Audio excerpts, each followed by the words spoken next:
Fala galera, beleza? Mais uma dica pra você aí. Você sabe aquele barulho? Você sente que a suspensão está desmontando?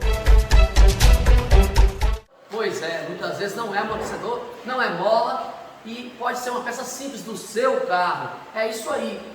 A bieleta, ela está interligada entre o amortecedor, interligada à barra estabilizadora, que tem como função controlar a inclinação da carroceria. Já percebeu que o seu carro ele balança demais e parece estar soltando tudo na suspensão?